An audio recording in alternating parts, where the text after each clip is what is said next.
bienvenidos a un nuevo especial de Canal A desde la Feria Internacional del Libro de Buenos Aires.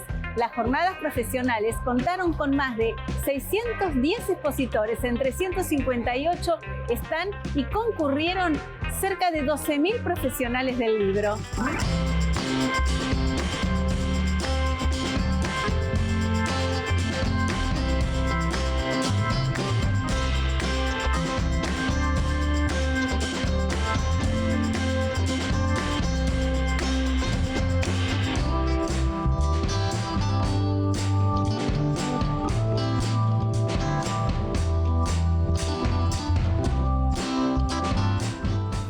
Damián Tabarovsky es un escritor que incursiona con particular y personalísimo énfasis en la crítica literaria, en el ensayo. Es autor además de un buen número de novelas publicadas y editor de Mar Dulce. Hola Damián, ¿cómo estás? Gracias por la invitación. Por favor, a ver, contanos, comencemos por esto. Un perfil multifacético, crítico cultural, escritor, ensayista, editor. Bueno, sí, en realidad a lo largo de mi vida creo que he desarrollado todas las actividades en torno al libro, menos la de ser librero. Editor es la más reciente, tiene solo 20 años. Y a la inversa, no sé, mi primera novela es del 92, así que ya tiene muchos años. De alguna u otra manera, lo que yo hago siempre es pensar en torno a la literatura. No sé si me definiría como un escritor, probablemente sí. Que derrama hacia el ensayo literario un poco, de vez en cuando, cada 10 años saco un libro de ensayo, soy un poco vago para el ensayo. Y sobre todo un lector. O sea, todas esas actividades rondan en torno a la lectura, que es la única actividad que valoro y es la única que hago gratis. La única actividad que valoro, bueno, suena un poco fuerte. Y la lectura es muy borgiano, ¿no? La preeminencia de la lectura por sobre todo el resto. O sea, no obstante, como editor he tratado más de una vez con grandes autores que no leen, que he publicado. O sea, que leer no es garantía de escribir bien, pero en mi caso la lectura es como el fundamento de todo gira en torno a leer. ¿Y qué libros te agradan? ¿Qué libros compartirías? 3 con nuestros espectadores. 3 contemporáneos o clásicos. Lo que quieras. Te puedo hacer 2 listas de 3, si querés. De los recientes que leí, bueno, de narrativa argentina, sí, diría Derroche, de María Sonia Christoph, una novela espléndida sobre toda, pero la segunda mitad directamente ya toma un curso desquiciado que a mí me gustó mucho. Una que tiene tal vez un año o 2 más, con la pandemia se te mezclan ya los años de las fechas, que es Amado Señor, de Pablo Cachajian, también otra novela que no sabemos si es un libro de cuentos, una novela, y no importa, y que funciona en el registro de él como de repensar la tradición del nonsense anglosajona o del surrealismo francés.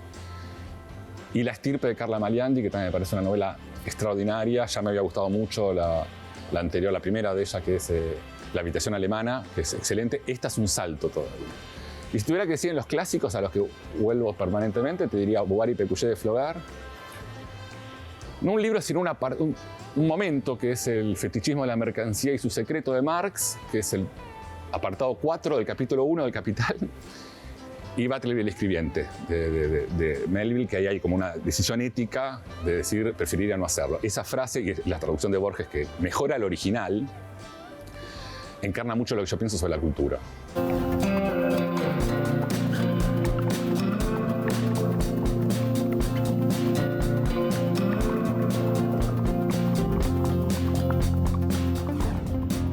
La diversidad de la Feria Internacional del Libro la tenemos en este especial. Juan Sebastián Giraldo con más detalles. Yo les quiero contar que grandes protagonistas de esta Feria Internacional del Libro son las editoriales independientes. Nosotros estuvimos caminando por sus pasillos para encontrarnos con una actividad que estaba encabezada por nuestra presentadora Vanina Puyol. La conductora de Booktubers estuvo hablando sobre editoriales en épocas de pandemia y pospandemia. Esto fue lo que descubrimos.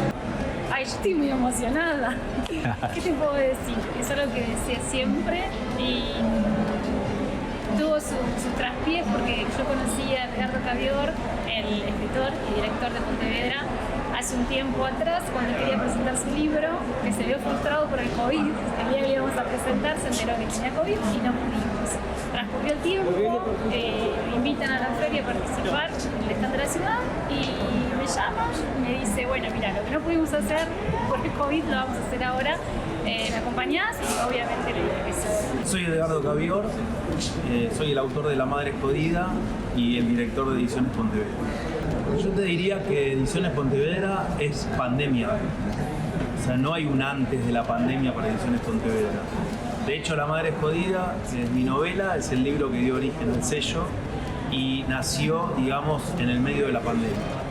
Por lo cual, lo que sí te puedo decir es que la pandemia generó en mí el deseo de escribir y publicar, y ese deseo empezó a empujar y a llevar a otros y a otras a dedicarnos a hacer libros. No, yo creo que se desmitifica un poco esto de que es imposible, ¿no? Hay como un cupo, decir, voy a editar y voy a publicar mi libro. Yo participo en un taller de escritura, yo no terminé mi libro todavía, pero mis compañeros la mayoría sí, y nadie se animó todavía. Y creo que es eso. Eso me parecía que estaba buena la charla para los que tienen esa fantasía y ese deseo de escribir un libro y publicarlo, ¿no? Que quede ahí en la computadora. Y es accesible. Yo aprendí con ellos que se puede. Imagínense que nació en pandemia el sello. En 11 meses hay 5 libros ya en la editorial. A mí me parece un montón. Me parece que eso aprendí. Que se puede, que no es difícil y que es una red. En principio, el nacimiento de Pontevedra tiene que ver con que otros nos reconozcan como sello. Eso pasó en la feria porque a partir del consejo, de la sugerencia de Diana Elfman, que es una de nuestras autoras, mandé, digamos, los requerimientos para una convocatoria de impulso cultural y somos parte junto a 29 sellos independientes del stand de la ciudad. Eso nos pone en un lugar de tener que hacer y vender libros, por lo cual lo que se viene tiene que ver con una cantidad de libros que están en trabajo, que están en proceso, que tienen que ver con la financiación que puede darle cada autor o autora y con un proyecto, deseo a corto plazo de que muy pronto llegue un concurso literario, probablemente con un jurado compuesto por libreros y libreras, donde ese texto, ese libro, ese título número 10 de Pontevedra surja a partir de un proceso de selección, de concurso y de convocatoria a tantos autores y autoras que quizás no tienen la posibilidad de publicar, pero que escriben bien y mucho desde hace mucho tiempo y que quizás necesitan un sello, no de una gran compañía o no de una gran editorial, sino un sello que entienda que al libro hay que ponerle cuerpo, cabeza y al autor hay que acompañarlo para que ese libro llegue a los lectores.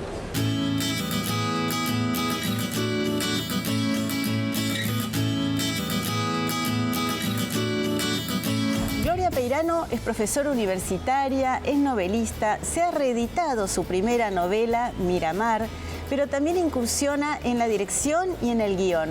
Muchísimo tenemos para conversar con ella. Muchas gracias, Gloria, por este encuentro. Bueno, muchas gracias, Irene, por invitarme. Muy contenta de estar acá. Comencemos entonces por Miramar. Hay una casa en la playa, en esa ciudad balnearia. Hay una pareja que está en crisis. Se los presenta como jóvenes hermosos y 2 hijos, una niña de 10 años y su hermano. Pero eso es solo el comienzo. Miramar es mi primera novela. Fue editada en 2012 por primera vez y fue editada en 2022, reeditada por Alfaguara.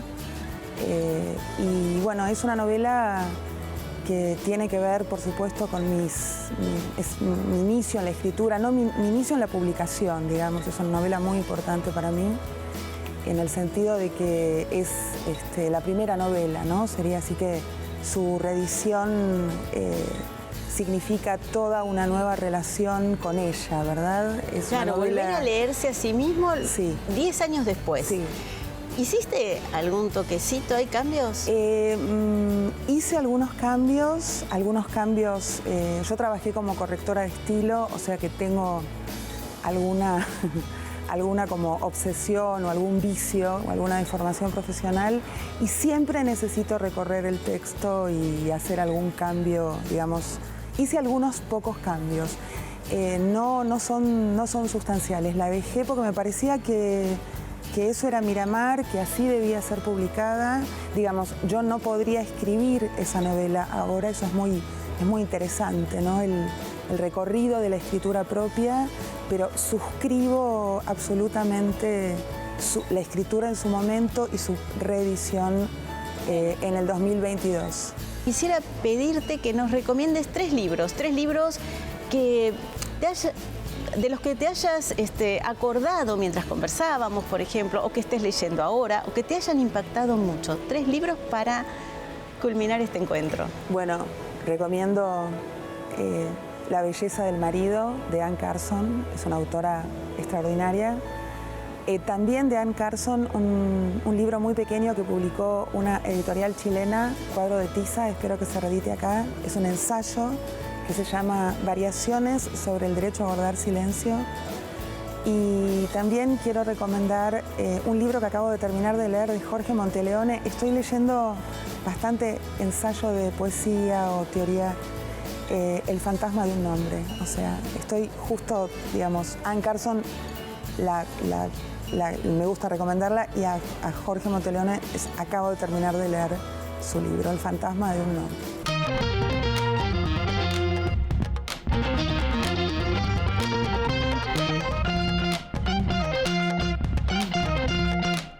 Silvia Hoppenheim es periodista, es escritora, la conocen en la pantalla de Canal A, tal vez han leído sus libros o asistido a sus talleres de lectura. Hola Silvia, ¿cómo estás? ¿Cómo va, Irene? Me encanta estar con vos acá. Y a mí estar con vos, compartir tantas cosas, con alguien que, como decía recién, hace muchas cosas, sos multifacética. Y tenés un título de un libro que por eso me llamó la atención. Vengo a buscar las herramientas en alguien que tiene, parece, todas las herramientas. El don para la lengua, el don para la entrevista, el don para la escritura. Siempre falta una herramienta, o sea, me encanta. Además, realmente a mí me gustan las cajas de herramientas, ¿viste? Esas de antes, bien de metal, donde crujen el martillo con el destornillador. Siempre falta alguna herramienta narrativa, emotiva, en todos los ámbitos. Ahora, esta cuestión multifacética la cuidé mucho porque en realidad el objeto de deseo, aunque esté haciendo un programa de literatura, aunque esté escribiendo una novela, aunque esté haciendo los talleres, aunque esté hablando acá con vos, el objeto de deseo siempre es la palabra. Y si es posible, la palabra poética. Claro, pero también fuiste editora. También fui editora en Norma, sí. Edité algunos libros que los recuerdo muchísimo. Sobre todo me acuerdo un libro precioso de Úrsula K. Le Guin en tándem con Diana Velesi, Las gemelas del sueño. Es mi librito editado que lo conservo así en Lo atesoras. Exacto. Danos 3 recomendaciones de libros que quieras compartir ahora, ya. ¿Así? Así. Lo que pasa es que me vienen así, los clásicos se me salen entonces voy a hablar de lo que trabajo mucho y me da mucho gusto hacerlo, y cada vez que lo leemos es otra posibilidad de estar en el mundo. La gran aventura de leer El Quijote. No hay que asustarse. Es la posibilidad de vivir de otra manera con otras herramientas. También Alicia en el País de las Maravillas, por supuesto. Y diría una novela que a mí me encanta y que creo que a vos también. Alfaro, de Virginia Woolf. Esas 3.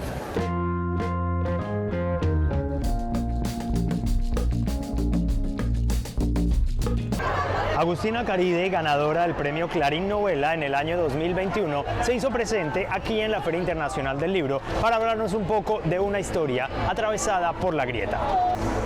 Soy Agustina Caride y estudié letras en la UBA, doy talleres de escritura, talleres de lectura y dirijo un ciclo Lectores en busca de un autor con mi socia, que es Agustina Basterrica.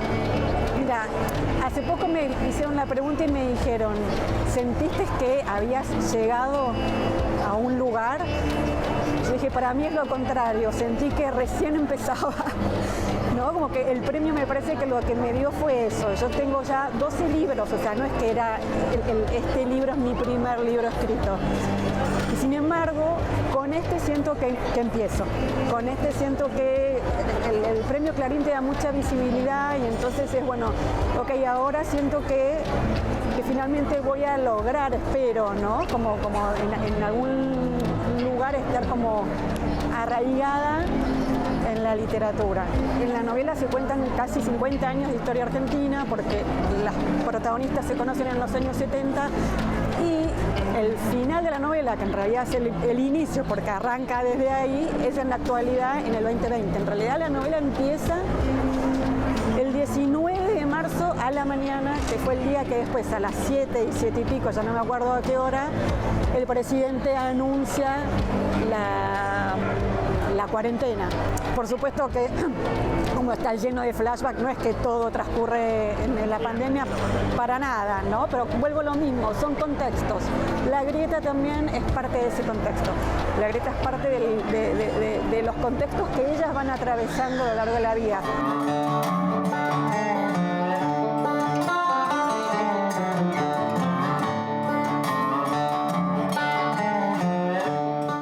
Nuevamente Alejandra Laurencich con un libro de relatos que, como dijo alguna vez Andrés Neumann, serían divertidos si no fueran así de turbadores. Hola Alejandra, ¿cómo estás? Hola Irene, ¿cómo andas? Bien, con El día menos pensado. Este libro con relatos donde muchas protagonistas son mujeres. Sí, como es mi costumbre en relatos, muchas veces trabajo sobre la interioridad de las mujeres y los conflictos que les ocurren. Hay unas mellizas que se llaman Bugatti, como un auto de alta gama, pero más que la velocidad, prefieren otras intensidades, la de la lectura. Y ahí se nota que a vos te apasionó la lectura, te apasionó, me imagino, desde muy joven, ¿verdad? Sí, desde muy chiquita. La lectura para mí era un refugio. Es un poco lo que traté de expresar ahí en el cuento. Me acuerdo, por ejemplo, de ir al cuarto de planchado, sería lo que había en mi casa, una habitación que no se usaba más que para planchar y lavar, y meterme debajo de una mesa con una pila de libros y leer ahí hasta que me empezaba a hacer ruido algo en la nuca, no sé qué, había pasado horas leyendo. Y ese para mí era como, no sé, un momento de felicidad completo. Por eso intenté contarlo en este cuento de las mellizas Bugatti, que son dos hermanitas que les apasiona leer y viven en una familia que también consideran a la lectura como algo maravilloso y sin embargo les hacen muy complicada la lectura. Entonces es un cuento de época, porque está situado más o menos en los 70, y bueno, cómo era eso, cómo era obedecer a los padres y cumplir con todos los mandatos de la familia, que era como contrario a lo que ellas querían, que era leer.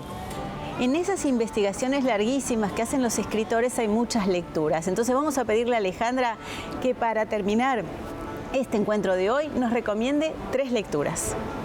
3 lecturas. Bueno, un libro que siempre recomiendo, nunca viene de más, es bastante viejo, pero no importa, búsquenlo. Nunca me abandones, de Kazuo Ishiguro. Es un libro que es fascinante, como te va haciendo entrar en una historia prácticamente de horror. Cuando querés darte cuenta de lo que está pasando, ya estás metido hasta el cuello. Otro es La vida entera, de David Grossman, que es realmente así, literalmente la vida entera. Es impresionante ese libro y es impresionante su autor, al que descubrí hace poco tiempo. Y la tercera recomendación, que no es un libro, porque todavía no lo terminé, pero sí un cuento que me voló la cabeza así, que se llama Encarnaciones de los niños quemados, es de Foster Wallace. Y nada, es también esos cuentos que decís, ¿cómo lo consiguió? O sea, ¿cómo me metí en esto? Son maravillas literarias, ¿no? Que vos decís, tengo que aprender todo, desde cómo usó el punto de vista, no sé, quiero saber todo. Lo primero que hace es impactarte, quedás temblando, pero después estudiar un poco la técnica, ¿no? Eso me apasiona también.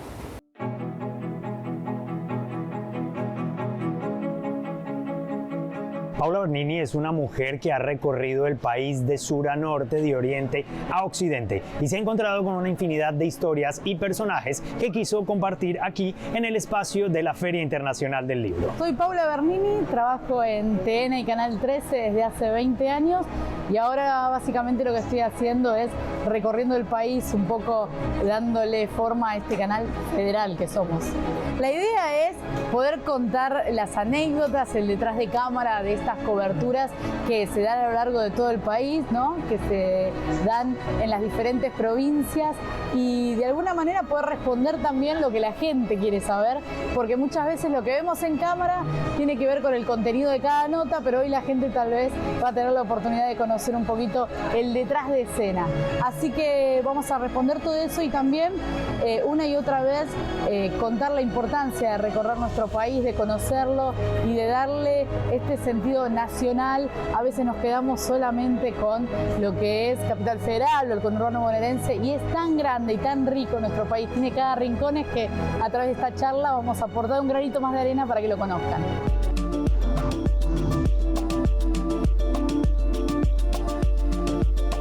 Vanessa Guerra es escritora y psicoanalista. Publica libros desde el año 2000 y ha sucedido al poeta Alejandro Schmidt en la dirección de la colección Agalma de poesía y ensayo en la editorial Buenavista. Hola, Vane, ¿cómo estás? ¿Cómo estás? ¿Cómo te va, Irene? ¿Cómo vas? Gracias por la invitación. Y aquí pensando en el poeta, en Alejandro Schmidt, háblanos de esto, de él, de cómo, de qué implica para vos sucederlo en esta dirección editorial. Bueno, mira, Alejandro Schmidt fue uno de los poetas, a mi entender, ¿no? Más potente, más generoso con su poesía y con su posibilidad de estar como realmente en un estado de poesía, de vivir en un estado de poesía. Entonces, Alejandro creó esta colección más o menos en el 2018 en la editorial Buenavista, que es una editorial que dirige Daniela McAuliffe, es una editorial cordobesa, y bueno, juntos publicaron alrededor de 15 libros, hasta que Alejandro fallece. Y entonces, bueno, en ese momento la colección queda huérfana, es una colección muy bella porque realmente los libros son agálmicos. Si querés después puedo decir de qué va la palabra agalma. ¿De qué va, ¿no?, la palabra agalma? Agalma. Agalma es un término, bueno, griego, ¿no? Y tiene como un corazón muy bello la palabra y la acción, porque agalma es algo así como un aura, un brillo, ¿sí? Algo que causa, que convoca, ¿no? Y que permite que, lo voy a decir así, que la luz de la mirada se encuentre con la luz del objeto. Entonces, en ese cruce hay como un resplandor fugaz, fugitivo, que permite un encuentro, pero también abre como al enigma real de lo que podría ser el amor, de lo que podría ser el encuentro con algo. Y después esas potencias, esas fuerzas siguen su curso, ¿no? O sea, el encuentro no es total, es parcial, pero lo suficientemente poderoso como para hacer que esas derivas hagan algún movimiento. Ahora, te pido, Vane, 3 recomendaciones de lectura para nuestros espectadores. Dale, bueno, yo voy a recomendar libros de la colección Agalma. El último libro que sacamos junto a Daniela McAuliffe es un libro de Martín Glossman, un libro sobre el diálogo, lo tituló. Es un libro precioso. Es un libro que él lo propone como una meditación para pensar la experiencia del diálogo, una meditación compartida, porque lo publica, ¿no? Y bueno, y él cuenta en este libro que cuando fue muy joven tuvo como perdió el contacto con el mundo, con lesotres, dice él. Y bueno, eso fue evidentemente una experiencia bastante tortuosa. Entiendo yo que un mal encuentro con la soledad, porque digamos cuando hay un mal encuentro con la soledad lo que está ocurriendo es que uno no puede estar con uno. Entonces Martín lo que va contando es que cómo concibió las herramientas del diálogo, ¿no?, del modelo dialógico para poder habitar ese no lugar y trascenderlo, ¿no? Así que este libro para mí es precioso, me recuerda mucho, me evoca mucho algunos textos de Robert Balser, este libro de Martín. La segunda recomendación es Mubarak, de Laura García del Castaño. Es una poeta cordobesa, joven, es una voz muy combativa, muy deliciosa, ¿no? Lo que va hilando estas piezas poéticas, como va hilvanando estas piezas poéticas, quiero decir, es la fragilidad y la imposibilidad de ciertas existencias menores. Así que también un libro precioso. Y como tercera recomendación, me gustaría, que es un libro que me encanta, recomendar Un corazón gorila, de Leticia Recia, que también es una poeta cordobesa, muy ácida, muy verdadera, con mucho humor. Hasta aquí este especial de Canal A desde la Feria Internacional del Libro de Buenos Aires. Sigan atentos a nuestra programación.